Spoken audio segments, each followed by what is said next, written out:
नमस्कार, स्वागत है आपका के न्यूज में। मैं हूं आपके साथ विशाल पंडित। आप सब देख रहे हैं हमारा खास प्रोग्राम जनहित। देश में सरकार कई तरह की योजनाएं जनता के हित में चला रही है, जिसमें से एक गड्ढा मुक्त सड़क और जलभराव की समस्या से निजात है। लेकिन अफसोस, कई जिलों में इन्हीं समस्याओं से जनता सबसे ज्यादा परेशान है। आज हम आपको दो तस्वीरें दिखाते हैं, जिससे पहली तस्वीर फर्रुखाबाद की है, जिसमें सड़क में गड्ढे नहीं बल्कि गड्ढे में पूरी सड़क है। वहीं दूसरी तरफ बहराइच की ये तस्वीर है, जहां बिना बारिश के ही जलभराव की समस्या लोगों के लिए सरदर्द बनी हुई है, जिसमें ना सिर्फ लोग हादसे का शिकार हो रहे हैं बल्कि जान भी गंवा रहे हैं। ये दो तस्वीरें आपकी टीवी स्क्रीन पर।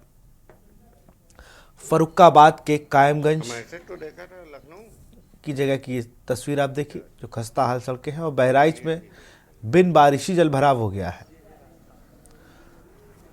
तो जिन चीजों को लेकर अभी नेता प्रतिपक्ष पूर्व मुख्यमंत्री अखिलेश यादव ने सदन में भी यह बात कही कि गड्ढा मुक्त अभियान तो मुझे लगता है खुद ही गड्ढे में चला गया। उन्होंने कई शहरों के नाम लिए, उन पर सरकार को घेरते हुए ये कहा था कि गड्ढा मुक्त अभियान कहाँ है, उससे कितने गड्ढे भरे गए, इसकी कोई जानकारी नहीं है। और ऐसी तस्वीरें भी बताती हैं कि किस तरीके से सरकार की महत्वाकांक्षी योजनाओं पर किस तरीके से लोकल अधिकारी लगातार पलीता लगा रहे हैं। सरकार द्वारा जब सर्वे कराया जाता है, जब बजट पास किया जाता है किसी रोड के लिए, तो बकायदा उसकी मॉनिटरिंग टीम बनती है, जो उस पूरे प्रोजेक्ट पर लगती है। उस सड़क की एक डेट वैल्यू सेट करती है कि ये उसके बाद उसका रिप्लेसमेंट तैयार किया जाता है कि इस सड़क पे अगर ये होगा तो फिर दूसरे लोग परेशान ना हो। सारी चीज़ें देखी जाती हैं। लेकिन अब देखिए, मेंटेनेंस के नाम पर अधिकारी कहीं ना कहीं चुप्पी साध लेते हैं और फिर लोगों का आक्रोश सरकार की ओर बढ़ता है। तो कहीं ना कहीं इसमें सीधे सरकार को कहना तो गलत नहीं, लेकिन सरकार द्वारा मनोनीत वो जो अधिकारी हैं, जो जिलों में बैठे हैं, मुझे लगता है वो सरकार की योजनाओं को धरातल पर आने नहीं दे रहे। हमारे साथ दो संवाददाता हमारे जुड़े हुए हैं। सतीश गुप्ता हमारे संवाददाता है फर्रुखाबाद कायमगंज से, और फराज अंसारी बहराइच से है। सबसे पहले सतीश, आपके पास आऊँगा। बताया जा रहा है कि चीनी मिल की वो जगह है जहाँ पर रोड खस्ता हाल नज़र आ रही है। ट्रक, बैलगाड़ी, वो तो मुझे लग रहा है वो रोड न्योता दे रही है कि आप आइए यहाँ पर और घायल हो जाइए, क्योंकि बैलगाड़ी, ट्रक, लोडर, टेम्पो, रिक्शा, सब में ही गन्ने लग के किसान लेके आ रहे हैं। और आपने डीएम से बात भी कही, तो उनका क्या कहना था? जी, डीएम साहब से जिस समय ये 26 नवंबर को इसका नवीन पेराई सत्र का शुभारंभ हुआ था, तो उस समय भी इसकी हालत बहुत खस्ता थी। जो निवर्तमान डीएम है वो चले गए हैं इस समय पीलीभीत। तो उनसे बात हुई थी मेरी, तो उन्होंने कहा था कि मैं सबसे पहले इसको गन्ना लाने वाले किसानों की सुविधा के लिए सबसे पहले इसको सही करवाऊंगा। और उसमें और गहरे गहरे गड्ढे हो गए हैं, जबकि ट्रैक्टर ट्राली पे 80 कुंटल गन्ना लाद के ट्रैक्टर आते हैं, काफी ऊंचे ऊंचे, और हिलते डुलते चलते हैं, जैसे कि नहीं कभी भी पलट सकते हैं, बैलगाड़ी में भी पलट सकते हैं। अभी जल्दी में ही एक बार ट्रैक्टर पलट गया था। और इसकी इसी रोड पे एसडीएम साहब और सीओ साहब के बंगले भी हैं और सीओ साहब का ऑफिस भी है। तो आए दिन दुर्घटना होने की अंदेशा बना रहता है। यहाँ पर इतने गहरे गहरे गड्ढे हैं, जो जब ट्रैक्टर निकलते हैं तो अगल बगल वालों को दहशत भरी रहती है कि कब कब ये पलट जाए, कब क्या हो सकता है। जरा सा पानी बरस जाता है तो इतना पानी भर जाता है कि निकलना मुश्किल हो जाता है। पानी से ही एक जुड़ी खबर और भी बहराइच की है। फराज अंसारी हमारे साथ जुड़े हैं। फराज, एक तो ये तो अनोखा खेल कर दिया है, क्या जो रोड बनाई गई उसमें बिन बारिश जल भराव कैसे हो रहा है? क्या नालियां भी टाप दी गई हैं पूरी डामर से या आरसीसी से ही, जिससे भी बनाई गई है वो रोड? जी बिल्कुल, मैं आपको बताना चाहूँगा, जनपद बहराइच के मोहल्ला ब्राह्मीपुरा का ये पूरा मामला है। यहाँ पे आप देख सकते हैं कि यहाँ के मुख्य दो मार्ग हैं, और दोनों मार्ग जो हमारे पीछे आप ठीक देख सकते हैं, ये गड्ढे में है, और कितना इसकी गहराई इसका कुछ अंदाजा नहीं लगाया जा सकता है।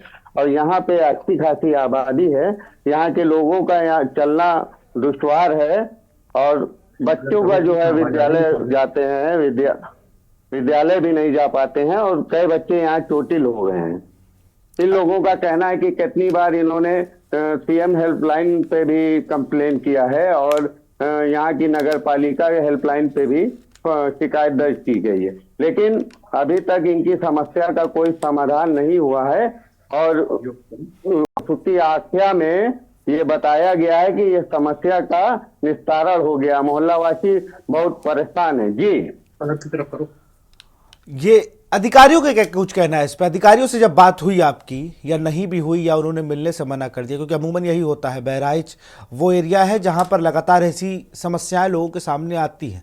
आपने बताया कि बच्चे स्कूल नहीं जा पाते हैं, बड़ी महत्वाकांक्षी योजनाएं हैं, पढ़ेंगे बच्चे तभी बढ़ेंगे बच्चे।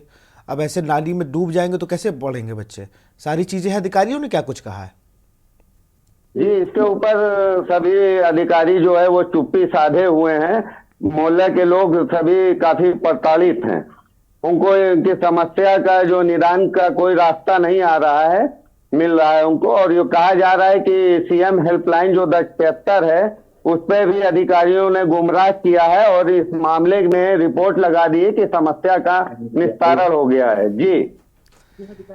मैं तो चाहूंगा एक बार आप वो पूरा एरिया दिखा दी जिसका समस्या का निस्तारण कर दिया है बहराइच के अधिकारियों ने। मैं आपसे कहूंगा आप पूरा वो जगह ही दिखा दीजिए, क्योंकि निस्तारण होने के बाद अगर ऐसी है तो पहले ये कैसी हुआ करती थी, भगवान ही मालिक है इसका। तो ये वो तस्वीरें हैं जिसका निस्तारण बाकायदा सीएम पोर्टल पे, जैसा कह रहे हैं हमारे सहयोगी फराज, कि ये बताया गया है कि ये निस्तारण कर दी गई है। तो इसका मतलब इससे पहले तो यहाँ कुछ और ही था, निस्तारण करने के बाद भी ऐसी समस्या है अगर। तो फराज, वहां के जो लोग हैं क्षेत्रवासी, उनसे भी बात करिए जरा, उनका दर्द समझिए, उनको क्या क्या समस्याएं यहाँ रोज उठानी पड़ती हैं। जी, यहाँ पे आप देख लीजिए, ये दूसरी तस्वीरें हैं। यहाँ पे घुटने से लेके पानी, गंदा पानी भरा हुआ है और ये मेन मुख्य मार्ग है। अच्छी खासी यहाँ आबादी है और इस आबादी के लोग परेशान हैं। और मैं यहाँ के कुछ मोहल्ला वासियों से बात करने की कोशिश करूंगा कि वो अपनी समस्या बताएं। जी, यहाँ पे हमारे साथ तो कुछ मोहल्ले के लोग हैं। क्या नाम है आप? अरुण कुमार मिश्रा। आप यहाँ के निवासी हैं? ये क्या परेशानी है? ये पानी से जो है निकल नहीं रहा है, तो जल भराव हो रहा, आने जाने में दिक्कतें हो रही। बच्चे भी नहीं निकल पाते हैं। हाँ। गिर जाते हैं। शिकायत की गई, मिला भी गया ईओ से, नगर पालिका। तो देखिए, यहाँ के जो लोग हैं ये बता रहे हैं कि इन्होंने शिकायत भी किया है और कई बार इस अधिकारियों से जो है वो मिले भी हैं। इनकी समस्या का कोई हल नहीं निकाला गया है। एक महिला है, हम इनसे भी बात करना चाहेंगे। क्या नाम है आपका? यहीं की रहने वाली। ये जल भराव है, क्या दुश्वारियां होती हैं? दुश्वारी सबसे पहले तो आने जाने का प्रॉब्लम है। सारे स्कूल इधर से पढ़े, 7 डेज स्कूल, कंप्यूटर स्कूल, बाल शिक्षा निकेतन, बहुत सारे स्कूल है। बच्चे निकलते हैं, प्लस अपना भी स्कूल ज्वाइन करके जाना होता है मॉर्निंग, तो निकलने का बहुत प्रॉब्लम हो रहा है। शिकायत किया आपने? शिकायत हुई है, बट कोई अभी रिएक्शन आया नहीं उधर से। तो देखिए, यहाँ के मोहल्ला वासियों का कहना है कि ये लगातार अपनी समस्या जिम्मेदारों के पास लेके जा रहे हैं, लेकिन जिम्मेदार एक वेबसाइट पर ये लिख दे रहे हैं कि निस्तारण कर दिया गया है। आपको रोकेंगे। यहाँ हमारे साथ एक दर्शक भी जुड़ चुके हैं फोन लाइन पर, प्रेम चेन्नई से। प्रेम, अपनी बात को रखें। नमस्कार सर। सर, आप ये जरूर बोल रहे हैं कि अधिकारी ध्यान नहीं दे रहे हैं। मैं आपसे खाली एक छोटा सवाल पूछता हूँ। जब हमारे पीएम और सीएम इन सड़कों से, किसी भी शहर की सड़कों से, या हॉस्पिटल में या शिक्षा संस्थानों में जाते हैं, तो वहाँ चमक दमक हो जाती है। वो कैसे होती है सर? अधिकारियों को दोष देते हैं, क्या अधिकारी वहाँ काम करते नहीं है? हमारे पीएम सीएम तो कोई काम करते नहीं है। पीएम सीएम को यहाँ पे घुमा दीजिए एक बार, देखिए सड़कें ठीक हो जाएगी। पीएम सीएमओ ने मौज कर ली है यहाँ पे। वो जहाँ जाते हैं वहाँ तो कालीने दिख जाती है। सर, वहाँ देखिए जाके, जिस हॉस्पिटल में रातों रात ये चमका देते हैं, जिन सड़कों को रातों रात ठीक कर देते हैं, क्या रहने वाली जनता वहाँ के काबिल नहीं है? ये कहने का मतलब ये, आप लोग सब अधिकारियों को दोष देते हैं। अधिकारी काम करते हैं पीएम सीएम के इंस्ट्रक्शन पर। उनको कहा हुआ है कि जहाँ से हम गुजरे वहाँ की सड़कें ठीक करिए, आप वहाँ का वातावरण को ठीक करिए, और जनता को छोड़िए। जनता से वोट लेने के वक्त हम सोचेंगे क्या होना है। सर, ये खराब हालत है यूपी की। आप जाके अयोध्या में देखिए क्या हो रहा है वहाँ पे। अयोध्या कैसे चमक गई, गोरखपुर कैसे चमक गया। सर, कहने का मतलब ये है, गुजरात में पीएम साहब ने कैसे चमका दिया। कहने का मतलब है जहाँ जहाँ ये घूमते हैं वहाँ सब चीजें चमकती है, और जहाँ जहाँ जनता रहती है और वोट दे के इनको लाती है वहाँ कोई काम नहीं करते हैं। ये हमारे पीएम को सबसे बड़ा दोष जाता है, जो बोलते हैं कि हम लास्ट जनता तक पहुँचते हैं, लास्ट जनता तक पहुँचते हैं। ये यूपी की अवस्था देखिए, कितने लाखों आदमी बाहर से आएंगे, उनको जो सीएम और पीएम की जैसे आप बात कर रहे हैं, उनके साथ मंत्रियों को भी वहां पर आना चाहिए और देखना चाहिए। बहुत बहुत शुक्रिया प्रेम सारी बात रखने के लिए। सतीश जी, अधिकारी ने कहा कि ये चीजें सही हो जाएंगी, लेकिन कब तक? 29 नवंबर मुझे जहां तक तारीख याद है, पेराई सत्र चीनी मिलों में तभी शुरू हुआ था। नया साल शुरू होने से 22 या 29 नवंबर का कुछ समय रहा होगा, उसके बाद से हाथ से तो दावत दे रही है कायमगंज की वो रोड, और लगातार वहां डीएम सभापति होता है चीनी मिल का। उसके बाद इस तरीके की मतलब सारी चार्ज तो आप ही के पास है, आप आदेश देके बनवा सकते थे। जैसा आपने बताया 80 कुंटल गन्ना लाद के अगर कोई किसान आ रहा है और एक गड्ढे में पड़कर वो या तो उसको चोट लग सकती है या कोई बड़ी हानि हो सकती है, उसके इंतजार में बैठे हैं क्या डीएम साहब? क्या है कि जैसे कि अब इसमें जो सड़क है ये 1 किलोमीटर भी नहीं होगी, चीनी मिल वाला रोड। तो इसमें जो है, जब मैंने राजकुमार पिथौरिया जो है एक्सीएन है पीडब्ल्यूडी के, उनसे बात की तो उन्होंने कहा कि ये मेरे अधिकार क्षेत्र में नहीं है, ये चीनी मिल क्षेत्र में है। जब चीनी मिल के जीएम साहब कुलदीप सिंह से बात की तो वो कह रहे कि अब मेरे चीनी मिल के अंडर में नहीं है, तो अब ये किसके अंडर में आती, कौन बनवाए। अब इसके लिए किसानों ने उस दिन मांग भी की है डीएम साहब से कि इसको, अब डीएम साहब का ट्रांसफर हो गया है, नए डीएम साहब आ चुके हैं, तेज तर्रार डीएम है, अब वो अपना निरीक्षण भी कर रहे हैं, लेकिन अभी तक उनका कायमगंज आना नहीं हुआ। अभी जल्दी आए हुए हैं चीनी मिल के, और चीनी मिल के सभापति भी डीएम साहब हैं, और उनका भी ये जरूरी है कि वो देखें चीनी मिल को कि ये कितनी बड़ी समस्या है, कितने गहरे गहरे गड्ढे हैं, और सभी अधिकारी इसी रोड से निकलते हैं। सर सबसे बड़ी बात तो पीडब्ल्यूडी कह रही है कि हमारे क्षेत्र में नहीं है, ये नहीं है, और चीनी मिल कह रही है हमारे क्षेत्र में नहीं है। तो अंतरिक्ष में तो नहीं बनी होगी रोड तो वहीं बनी होगी जहां पर थी पहले भी, अंतरिक्ष में तो नहीं बना दी गई होगी, क्योंकि वही क्षेत्र से बाहर मैं मानता हूं। स्पेशली सड़क है ये सर चीनी मिल के लिए, इतनी केवल, और जबकि इस पे सब अधिकारी भी निकलते बैठते हैं। अगर डीएम साहब भी आएंगे तो वो भी चीनी मिल में उसमें गेस्ट हाउस में जाएंगे तो इसी रोड से जाएंगे। अभी नए नवागंतुक जो डीएम साहब है अभी कायमगंज आए नहीं है, लेकिन वो जो है निरीक्षण तो कर रहे हैं सब जगह। अब कायमगंज भी आना चाहिए उनको, जब उनके निगाह में जब समय मिलेगा। व्यस्त होते हैं जिले अधिकारी, हम लोग कह जरूर, लेकिन बहुत व्यस्त होते हैं, बहुत सी निजी जिम्मेदारियां भी उनके ऊपर होती है। हमारे साथ एक दर्शक उमेश मेरठ से जुड़ चुके हैं। उमेश, अपनी बात को रखें। उमेश, क्या आप तक हमारी आवाज पहुंच रही है? हाँ जी, नमस्कार साहब। जी नमस्कार, अपनी बात को रखें। हाँ, मैं ये कहना चाह रहा था कि हमारे यहाँ जो है सड़कों की हालत बहुत बुरी है। इसका मेन कारण ये है जो सरकार से पैसा आता है उसका सदुपयोग नहीं होता है और उसकी मॉनिटरिंग नहीं होती है, कोई देखता नहीं है किस तरह का मटेरियल उसमें लगाया जा रहा है, और पैसे की जो है बर्बादी हो रही है और आम जनता को बहुत परेशानी होती है। फिर भी उस बड़े अधिकारी इस तरफ ध्यान नहीं देते हैं, इसकी वजह से आम जनता जो है बहुत परेशान है और उन्हें प्राथमिकता के आधार पर इन सड़कों को ठीक कराना चाहिए, जिससे आम जनता को इस तरह की परेशानी ना हो सके और बच्चों को स्कूल आने जाने में भी परेशानी ना हो। जी बिल्कुल, बहुत बहुत शुक्रिया उमेश जी अपनी बात को रखने के लिए। तो फराज, अधिकारी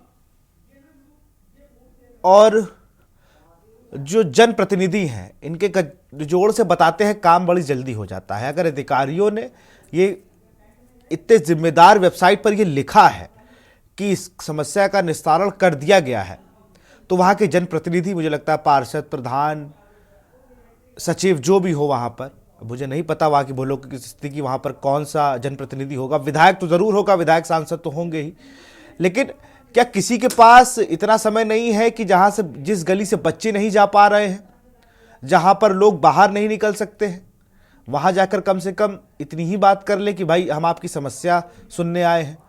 शायद कीचड़ ज़्यादा है, नेताजी उतर नहीं पा रहे हैं वहाँ। जी बिल्कुल, बता दें कि ये अच्छे खासी आबादी वाला ये मोहल्ला है, ये कोई छोटा मोहल्ला नहीं है और यहाँ के लोगों की समस्याएं ये आए दिन बनी रहती है और यहाँ के लोग बोलने के लिए भी तैयार नहीं थे। ये लोग एकदम से नाउम्मीद हो गए थे कि इनकी समस्या का कोई हल होगा और ये लोगों का कहना है कि मोहल्ले के कई लोग कई बार जाके अधिकारियों के वहाँ अपनी शिकायत किया है, अपनी समस्या को अवगत कराया है, लेकिन कोई इनको हल दिखता अपनी समस्या का नहीं आ रहा है, कोई हल नहीं नजर आ रहा है। हल कैसे नजर आएगा जब अधिकारियों से ही आज टूट गई हो, जनप्रतिनिधि वहां आना ना चाहता हो, उन्हें गंदगी लग रही होगी शायद, लेकिन इन जनप्रतिनिधियों को, अधिकारियों को समझना चाहिए कि आप भी ऐसे ही जगह से, इतनी गंदगी से तो नहीं, लेकिन आप ऐसी जगहों से निकलकर अधिकारी बने हैं। आपको इसलिए अधिकारी बनने का मौका मिला है क्योंकि आप शायद समाज के दर्द को ज्यादा अच्छे से समझ सकते हैं। जनहित पर यहां वक्त है छोटे से ब्रेक का, जल्द हाजिर होंगे। ब्रेक के बाद आपका स्वागत है जनहित में। जनहित में आज हम बात कर रहे हैं गड्ढा मुक्त सड़क कहां है। कायमगंज और बहराइच की दो तस्वीरें हम लोगों ने आपको दिखाई। बहराइच पे तो वहां के लोगों ने भी कहा कि अधिकारी तो आते ही नहीं, दिक्कत इतनी होती है कि बच्चे स्कूल से नहीं निकल पाते। दोनों तस्वीरें आप देख रहे हैं। बहराइच जहां पर बिना जल भराव, माफ करिएगा, बिना बारिश के ही जल भराव हो गया है। और कायमगंज की जो सड़क आप देख रहे हैं ये चीनी मिल की ओर जाती है। यहाँ पर 80-80 कुंटल गन्ना लेकर, या उससे अधिक या उससे और कहीं ज़्यादा लेकर जब ट्रॉलियाँ निकलती हैं तो वो भगवान का नाम लेती हैं, कहीं कोई उनके साथ हादसा ना हो जाए। अधिकारियों का कहना है कि कायमगंज में कि ये PWD के अंतर्गत नहीं आती है जगह, और जो गन्ना मिल के जो GM है उनका कहना है कि गन्ना मिल के अंतर्गत नहीं आती है। तो शायद अब वो ज़मीन किसके अंतर्गत आती है, DM अभी नवनियुक्त आए हैं, वो उसकी पड़ताल करेंगे, या जब वो इस मिल के दौरे पर आएंगे तो उन्हें पता चलेगा। बहराइच में तो सब बता दिया है कि बहुत अच्छा है। CM पोर्टल पर, जैसा मैं सहयोगी फराज बता रहे थे, फराज किस अधिकारी की रिपोर्ट लगी है, कौन था इसका जांच अधिकारी? जब बताया जाता है तो IO बनाए जाते हैं, उसमें जब CM पोर्टल से कोई जांच आती है उसका अधिकारी कौन बनाया गया था, अगर आपको कुछ जानकारी हो तो? है कि जो ये लोगों ने रिपोर्ट किया था, CM हेल्पलाइन पे अपनी शिकायतें दर्ज की थी, उसमें ये नगर पालिका क्षेत्र का मामला है और नगर पालिका ही की तरफ से रिपोर्ट लगाई गई थी, जहां तक मुझे जानकारी मिल रही है। नगर पालिका ने रिपोर्ट के लिए मुझे लगता है अपनी ऑफिस का दरवाज़ा भी नहीं खोला होगा। अगर खोला होता, बाहर आए होते तो ये उनको ये रोड दिखती जहाँ पर गड्ढे की तो कोई, उन्होंने जैसा रिपोर्ट में लिखा कि यहाँ गड्ढे नहीं हैं, यहाँ बिल्कुल संगमरमर की रोड बन चुकी है, यहाँ के लोग तो बाकायदा स्केटिंग कर रहे हैं यहाँ पर। तो ये बिल्कुल आप ठीक मेरे पीछे देख सकते हैं कि किस तरह पानी की तो मार झेल ही रहे हैं। यहाँ पे कूड़ा तक नहीं उठाया जाता है और ये अन्ना जानवर टहलते हैं। अभी कुछ दिन पहले यहाँ के जो एक बच्चा था उसको एक ही जानवर ने हमला किया था और करीब उसके परिजन काफी परेशान हो गए थे। तो पानी की भी समस्या है, सफाई की भी दिक्कतें हैं यहाँ पे, जिसपे कोई भी इसमें लापरवाही दिख रही है नगर पालिका की साफ साफ। नगर पालिका में अध्यक्ष, चेयरमैन कोई हो, उनसे बात करने की कोशिश की हो या पार्षद से बात की हो? क्योंकि तो बहुत माइक्रो लेवल से काम चल रहा है। नगर पालिका है तो पार्षद होंगे, अध्यक्ष है, इन लोगों को क्या कहना है इस पे? यहाँ के पार्षद हैं, जहाँ तक जानकारी कुछ लोग हैं, हम उनसे जानकारी लेना चाहेंगे कि यहाँ के वो लोग क्या कह रहे हैं, जनप्रतिनिधि क्या कह रहे हैं, विधायक क्या कह रहे हैं, पार्षद क्या कह रहे हैं, कि जिनको वोट दिया वो क्या कह रहे हैं? जिनकी कॉपी हमने नहीं चेक की वो तो IAS हो गए ना, तो वो आपका ध्यान क्यों देंगे? वो तो लगा दिए रिपोर्ट की सब अच्छा है। ये काफी दिन से जो है 4-5 साल हो गया है इसको जो है दरखास्त डाले हुए, अब कोई सुनवाई नहीं हो रही है। इसमें जो लड़के स्कूल जाते हैं उनको दिक्कत होती है, नमाजी जाते हैं उनको दिक्कत होती है, बच्चे पड़ जाती है, नमाज में नहीं हो पाती है। तो काफी समस्या है, मतलब इसके अंदर कोई सुनवाई नहीं हो रही है। 5 साल 6 साल हो गया इसे हम लोग दे रहे हैं। जैसा कि अभी बात की, इनका बताना है कि 5-6 सालों से जो है ये इनकी समस्या ऐसे ही बनी हुई है। बस बहुत ज्यादा होता है, खाना पूर्ति के लिए यहाँ नालियां साफ कर दी जाती हैं और उसके बाद में फिर वो जस ततस वैसे ही अपने हालात पे आ जाती हैं। स्थिति लगभग दोनों जगह की सेम है। चाहे अगर हम बात करें कायमगंज से, सतीश गुप्ता ने भी वही बात बताई कि अधिकारियों से जब बात करो तो वो गोल मोल जवाब देते हैं, कहते हैं कि हमारे अधीन नहीं आती है, जीएम कहता है हमारे अधीन नहीं आती है, लेकिन वो जिंदगियां सबके अधीन आती हैं जो उस रोड से निकलती हैं। उन रोडों पर निकलने वालों की जिम्मेदारी किसकी है, अब ये तो डीएम साहब बताएंगे जब वो कायमगंज जाएंगे, या फिर वो अधिकारी आएंगे बताएंगे जो बहराइच के इस मोहल्ले में जाएंगे जहां पर रोड के नाम पे सिर्फ नाला मिला है, आवारा जानवर घूम रहे हैं और बच्चों पर हमला कर रहे हैं, बच्चे स्कूल नहीं जा पा रहे हैं। सबका दर्द है, लेकिन इन पीड़ा को सुनेगा कौन, ये एक बड़ा सवाल है। आप दोनों का बहुत बहुत शुक्रिया हमसे जुड़ने के लिए और तमाम जानकारी देने के लिए।